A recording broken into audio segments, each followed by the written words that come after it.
Hello and welcome to Warriors Podcast for the People. Warriors, safe space to learn, grow, inspire, and be inspired. So come along and ride on this fantastic Warriors. Let us go great together. I'm Brandon J. Wallace Esquire, and I'll be your captain. The whole vibe, and I'm sure I'm glad you're here. Warriors is brought to you by Apex. What Aptitude meets excellence. Empowered by the Green Law Firm, your one-stop shop for everything real estate in Tennessee and Mississippi. Our Voyage Vibe is brought to us today by Al Johnson. It's called Urgent. Al is a songwriter and a Facebook social media influencer. Hear and see more of him on Real Life with Al and Michelle. You can find this track and many others for your podcast or whatnot from the Memphis Music Bank. So thanks to the Memphis Music Bank for this time, and shout out to Al for it. I love it. It's a good. It gives me jazz, chill, holiday vibes. So good job there. I like it, and more to come. Hey, we've got an abbreviated episode today. I know it's been a while. It's been a while since I've chatted with you and chatted with the folks. I think it's been pre-election. So, boy, I've got a lot to talk about and much to do with you. And so I'm just glad to be back in the chair and back in the mix with you. Looking forward to discussing all the things in this exciting episode. Got a whole different order today as well. So anyway, let's get right into it. We're not going to do Duly Noted first, though. We're going to do a wellness check, special holiday edition. We'll be right back. Let's do wellness check.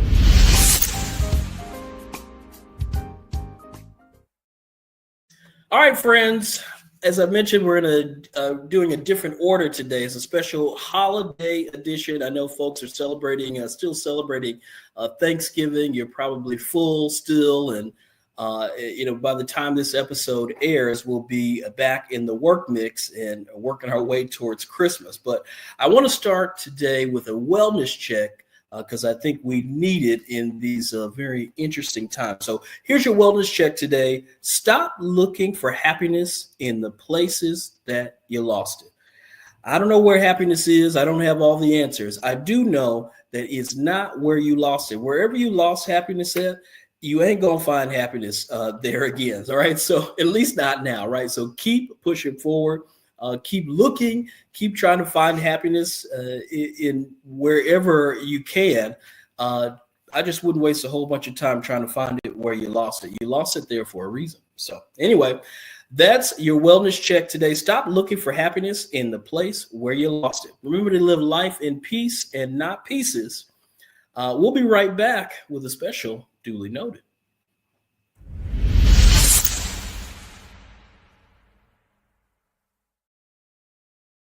All right, friends, it's time for this duly noted, this overdue duly noted, right? I'm excited to talk. So many people have been asking me about how I felt about the election, what about the results. You've heard me on the show talk about this election leading up to the election. I chatted about it quite a bit. I had quite a lot to say about the election. I put my support firmly behind Vice President Kamala Harris. And I certainly think she is and was the most qualified, the most suited for the position. But the American people had something different to say on election night this year. And boy, did they speak in a resounding manner. President-elect Trump won both the popular vote and the Electoral College in a resounding manner. It was what I would call a shellacking. And boy, it was disappointing for me and for many others. I got a chance I was asked to do a quick interview on the night of the election. I was there on our university's campus and was there for the watch party. I was invited to attend that. And so I graciously accepted, glad to be there that evening. But it ended in pretty disappointing fashion. I want to play for you the clip of that interview, and then I'll be right back on the other side of it to unpack it. I don't quite get it. I don't know. I can't explain that. other than to say racism is strong in this nation, and it's the country's greatest sin. We don't like to talk about it. We never atone for it. And sexism, number two biggest sin that we haven't atoned for, don't like to talk about. And I think what the truth of the matter is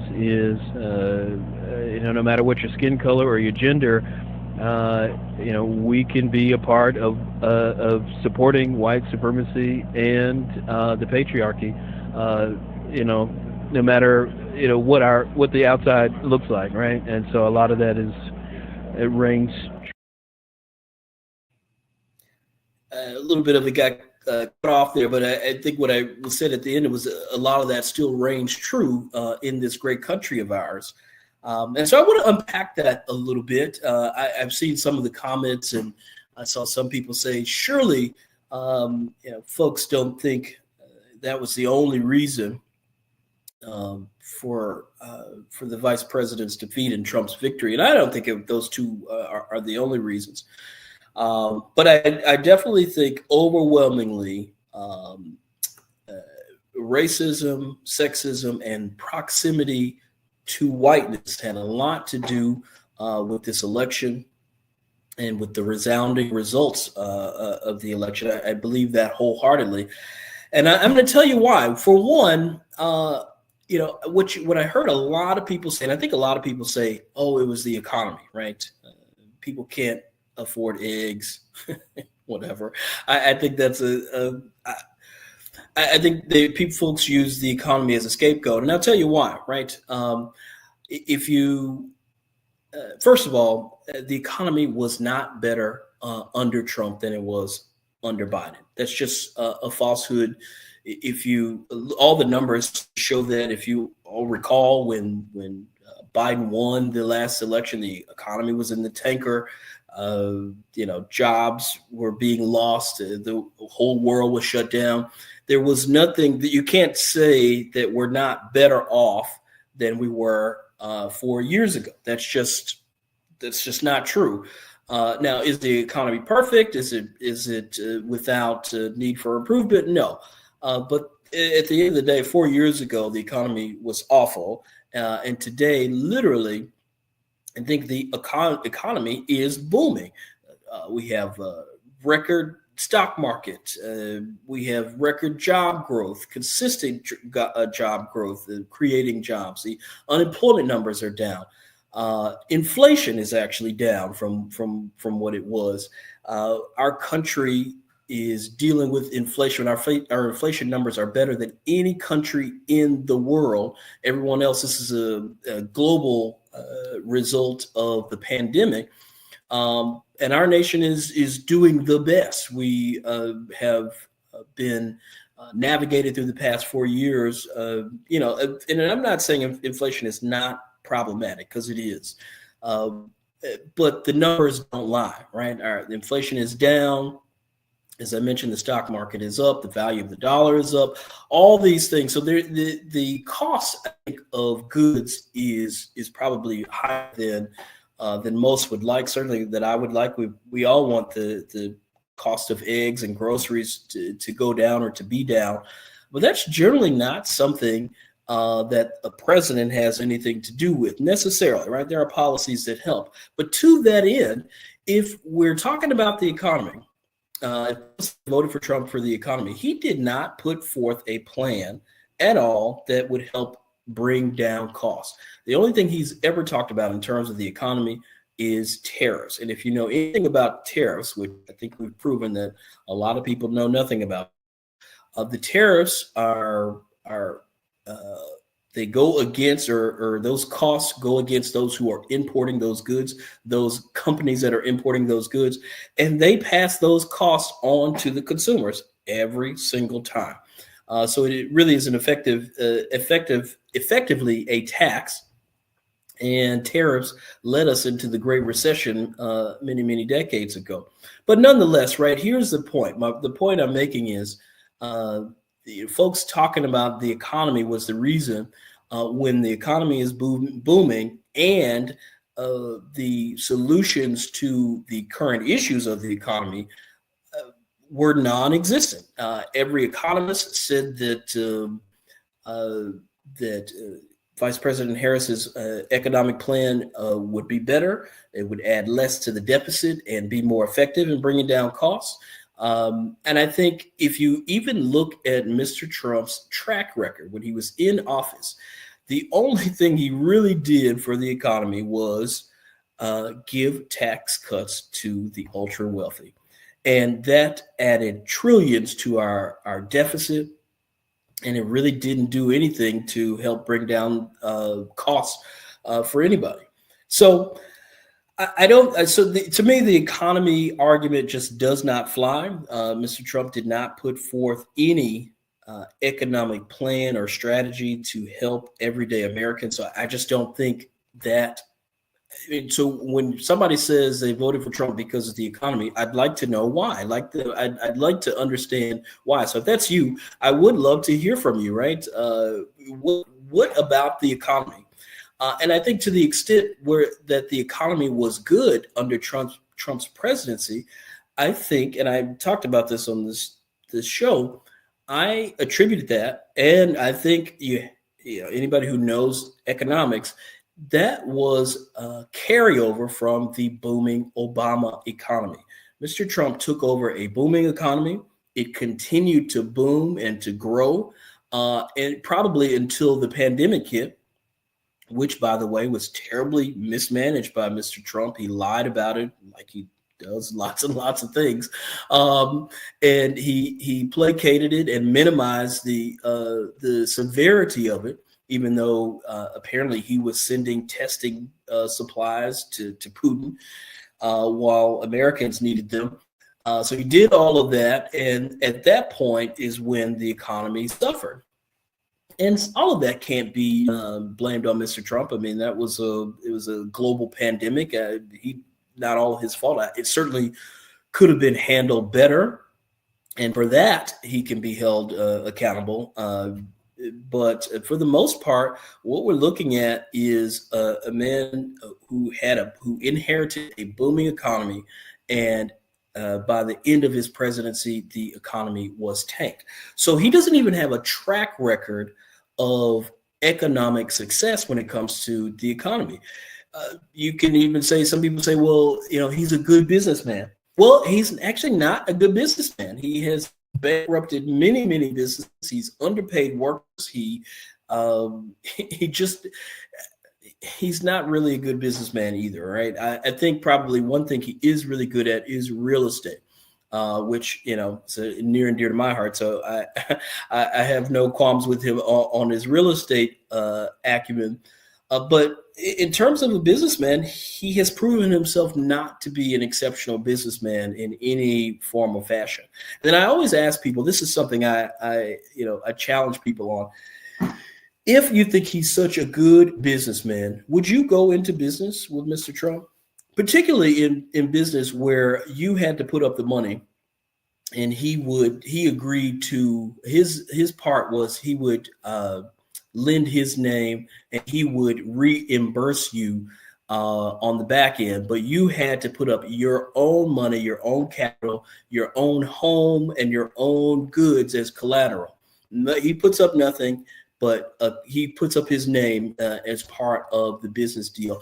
I want to know how many people would actually go in business with him and put your name and your livelihood and your well-being on the line. Would you trust him? Do you trust him enough to do that? Those same people. Now, another question, would you trust him to run a school or to, babysit your children?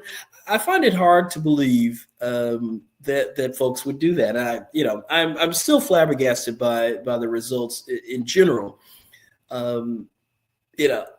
For a guy who is a convicted felon, someone who admittedly has committed sexual assault, has been convicted of sexual assault, he's a guy you probably wouldn't want your kids to emulate, yet we put him in the highest office in the land.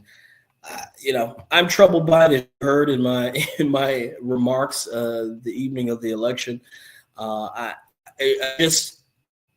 I am struggling to figure out, the why for folks. And I think People have different whys that they're willing to talk about. I think the economy, though, it's not one that holds any weight to me. So I'm still listening and listening out and talking to people. I'm interested to know why. And I would love for someone to be able to articulate why they voted for Mr. Trump. What were you voting for, or what were you voting against? Right? That I'm very interested in. Now, that is not to say that Vice President Harris ran an exceptional campaign and was without need for improvement. I think one of the major things the Democrats do not do well is they do not tout the economy very well. We heard Bill Clinton. If you heard him during the DNC convention, he sort of laid out the economic benefit of the Democratic Party, how the majority of the jobs over the last 3 or 4 decades, even probably 2 decades, we'll call it, maybe more, all of those jobs created net positive by the Democratic Party. The numbers don't lie, but I don't think the Democrats, sell that well. I think also. Well, let me just stick with this economy piece for a bit. I think the Harris campaign. I think I made a comment on this before. The when it comes to the economy, right? I think the Harris campaign backed off of the economy because of this whole Bidenomics thing, right? They were trying to sell Bidenomics well before Biden got out, and it just didn't ring well, didn't sell well, and so I think the Democrats backed off of the economy discussions because of it. When in reality, they really should have been on the offensive, right? And it's easy to say yes. It's easy for us to say yes. The economy needs improvement. We need this. We need that. But these aspects of the economy are good, right? The stock market, the inflation's down, job growth, right? Just you could go down the list of the metrics of the economy, and each and every single one of them, the Biden administration is actually excelling. And so I think there's got to be more there, right? I think you've got to get on the offensive. If these numbers were in place under a Trump presidency, or even under any kind of Republican presidency, if we had the same economic metrics in place, I promise you what we'd be hearing was we wouldn't hear enough. You couldn't hear enough of these metrics. They'd be hammering them home. And I think rightfully so.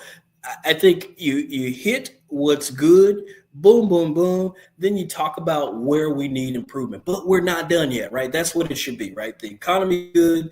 The stock market's good. The job growth is good. This is good. This is good.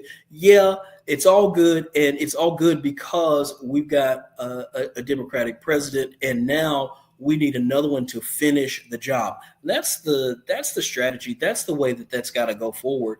And instead, the Harris campaign sort of ceded the ground on the economy. They ceded the ground on Bidenomics because of how people feel. And I think part of this goes into my next piece of sort of needed improvement on the Harris campaign. I think, you can't be afraid to take a stand with the American people, right? And I may regret this later. The American people, writ large, we're not that bright. Okay, we like simplicity. You got to make it plain for us, right? Folks are busy, and maybe they are bright, and they're just not paying attention, which is probably true, right? They're not completely checked in or checked out of this, but they've got like one foot in, one ear in, and that's it. And so you got to make it plain for people. I think telling the American people that, oh yeah, the economy doesn't feel good. Well, I know that you feel that way, but it's not about how you feel. Despite how you feel, the facts are the economy is good, and it's going to get better if we stay the course, right? You got to tell people that. You got to get into the face of the American people. And I think, unfortunately, what happens with the Democratic Party is it seems that they're so willing to tiptoe. And they're willing to tiptoe rather than to take a stand and put your foot down. I think you've got to put your foot down rather than tiptoe. And I think most folks want leaders who are going to put their foot down, as long as you're telling the truth. Well, I mean, clearly they don't care about the truth, but I think you got to put your foot down rather than tiptoe. And so I would have liked to see more of that. As there's so many questions about where do these stand on this? They just, I don't know. The Harris campaign just could have done a better job of drawing a line in the sand, making a declaration and standing on business. Right. I think Mr. Trump does that well. Whatever the issue is, come what may, he's going to stand on business, I guess, or I'll just leave it at that. At least you believe he's going to stand on business, right? Whether he actually does it or not, yet to be determined. But there's a belief when he speaks, even though it's rambling, even though it may not be true. There's a belief that he's going to stand on business. And I think that's not always the case when it comes to Democratic candidates. And I think that's just one of the areas. Those are two of the areas where there could have been some needed improvement when it came to the Harris campaign. I think lastly, I also saw a video where there was an unwillingness by the vice president to separate from President Biden in any way. I think she was asked on The View, what would she do differently? And boy, the Trump campaign, they took that clip and they ran it in ads. They ran it over and over and over again. And that was a really good strategy by them. I think poorly approached by the campaign, because even in that answer, it was a tiptoe. Right. If you listen to her answer, she's like, there's not anything that I can think of. Well, nothing. Right. There's like nothing you would do differently at all. Right. I think for one, and I think there's a way to go about doing it. Right. I think she wanted to be loyal to the president, which I respect and which I think is appropriate. But there's a way to go about doing it. We do it all the time. Right. You have a boss that you disagree with, but you don't want to throw under the bus, but you also want to make your own lane. Let's just, for one example that they could have used, one of the things that they were attacked on, you could have taken the border. Probably not the best issue to separate from the president on, but maybe, right? Because she was at the border, she was working on issues of the border, helping to stop, to stem kind of people coming over from other countries. So she had some insight there. So maybe that was a place that she could have said, well, I wish we had done that sooner. Right. I think the president's been on it and we had this bipartisan deal. I think we could have done that sooner had we done this and that. Right. That's good. You're not separating for the president, but you're also being reflective. I think additionally, our withdrawal from Afghanistan, where people died and there was such turmoil. The Biden administration got hit hard on that as well. And so why couldn't the vice president say, well, looking back, I might have done that differently. I would have, I don't know. I don't know what she could have said in terms of specific facts, but there's obviously room for improvement. And so if you are at the table and you know what the facts are, you know why that happened, I think we can go back and say, well, we could have done that a little bit better, or I might have, looking back now, or from what I've learned over the past 4 years, I would have done this differently, or I could have done that differently, or I would do that differently. I think we got to not be afraid of that. I think the American people are not afraid to hear the truth. They're not also not afraid to hear lies. They're going to believe whatever they want to believe.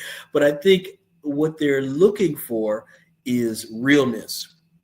And sometimes I think the Democratic Party, with their tiptoeing, trades tiptoeing in offending people for realness. And I don't think you can do that and fully be authentic. I think sometimes you got to be willing to offend people, and sometimes you got to just be willing to lay it all on the line, and be okay with the chips falling where they may.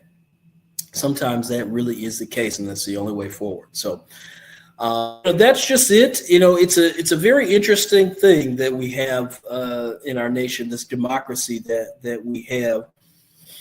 The freedom of speech, the freedom of information, freedom to tell lies and get away with it, and people are. I don't know.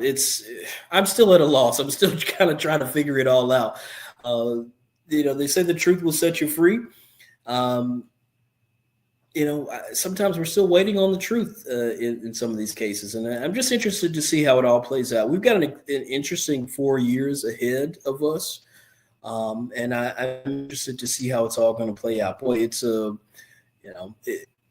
we're going to see if we're looking towards mass deportations and what that looks like. I will say this last thing on this duly noted. I don't understand immigrants who voted for Trump,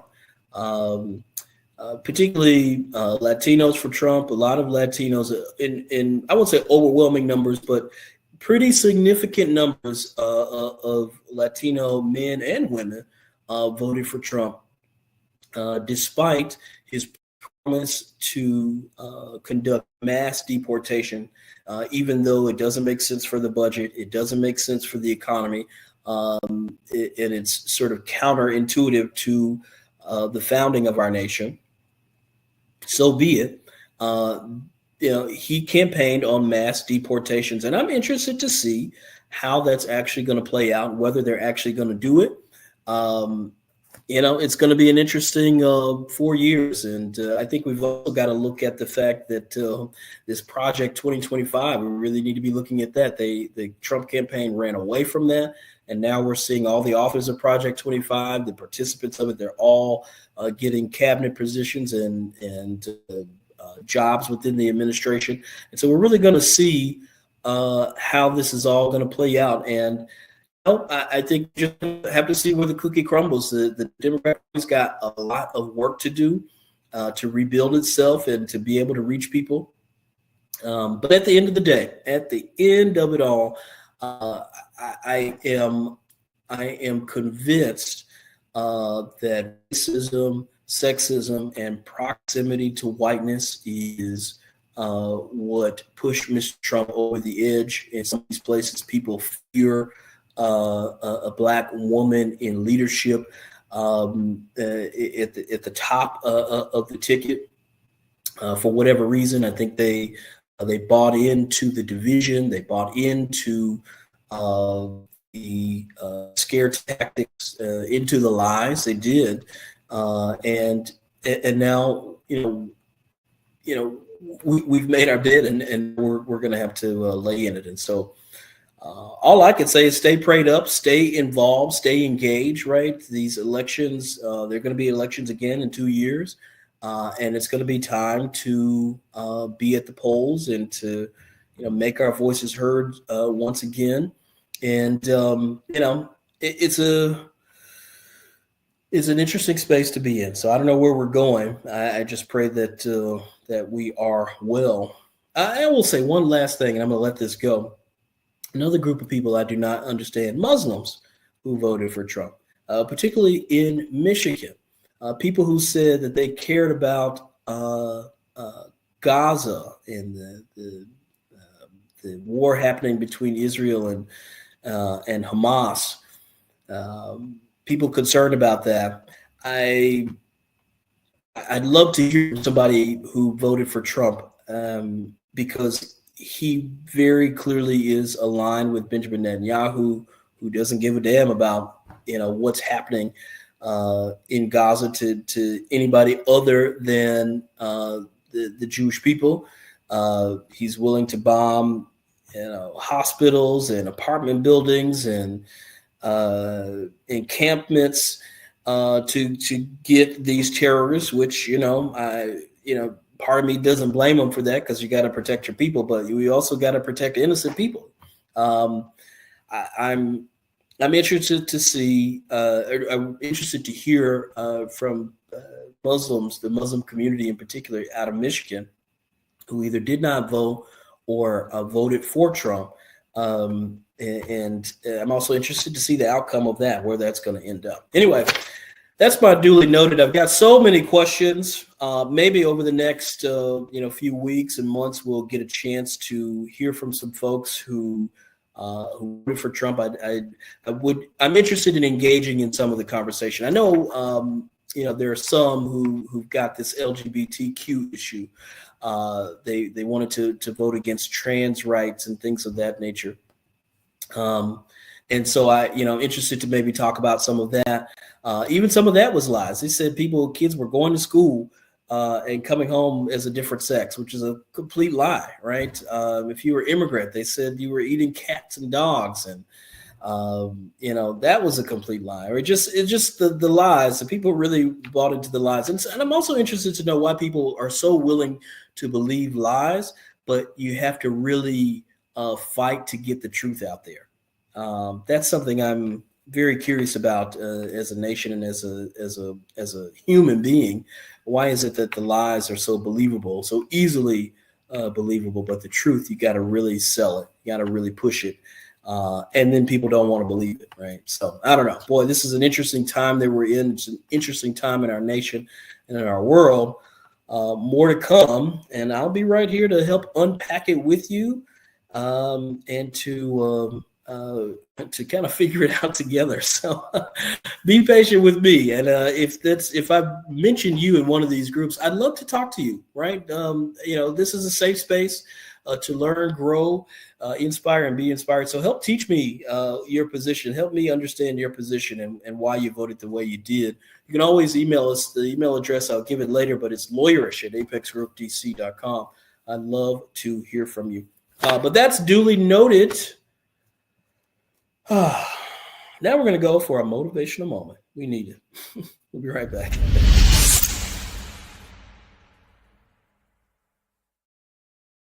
All right, friends, we're back. It's now time for our motivational moment. I want you to start believing that nothing is too good for you. You deserve everything good in this life. Nothing is too good for you. There's a Bible verse that talks about what is it? I have a plan for your life, to prosper you, to be, all that. It goes on that way, right? I don't know it off the top of my head at the moment. I should. But the point is, God has a plan and a purpose for your life. It is good, and it is good. That plan and that purpose, it is good. And there are good things for you and I in this life, also in the afterlife, but in this life in particular, there are good things set up for us. And you are good enough for it. Start believing that nothing is too good for you. If there's a room, if there's a table, you deserve to be in it. You deserve to be at it, and you deserve all the good things in this life. You and I both. So keep going. You'll get there. You and I both. Don't forget about the little people when you do. All right. So start believing that nothing is too good for you. In this life, you deserve everything good, and get it if you keep pressing forward. That's your motivational moment. We'll be right back to wrap things up.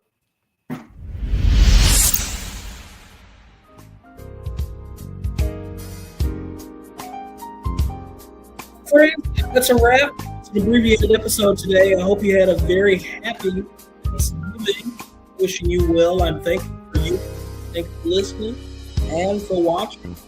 Remember to like, share, and subscribe. Just like any voyage, it's always a little bit more fun if you can bring a friend or two along. Remember, Lawyerish is brought to you by Apex, where aptitude meets excellence, and powered by the Green Law Firm. We're a one-stop shop for everything real estate in Tennessee and Mississippi. Our voyage vibe today is Urgent. It's by Al Johnson, songwriter and Facebook social media influencer. Remember, you can get more from him with Real Life with Al and Shell. Also, you can get more music just like this and others from the Memphis Music Bank. Thanks to them for this track and all the others that they have helped expose me to. I appreciate that. I'm happy to share it with you. Again, this is Urgent. Thanks again, Al, for this vibe. Thanks again to you for listening and for watching. And well, more to come from us as we kind of give a few bonus episodes. Our season is done. Next season, we plan to bring out some time in February, beginning of February. We'll do a few bonus episodes to get you through the year, the rest of the year, talk to some people, and play with some of our new formatting. We're going to do a little bit of that as we move forward. So be patient with us. Give us your feedback. Remember, you can email us at lawyerish. The email address is lawyerish@apexgroupbc.com. We appreciate your feedback, your questions, all of the like. Stay in touch with us and let us know how we're doing and how we can improve. I think that's all I have for now. I'm wishing you well today and every day. Until next time, friends, you all be well.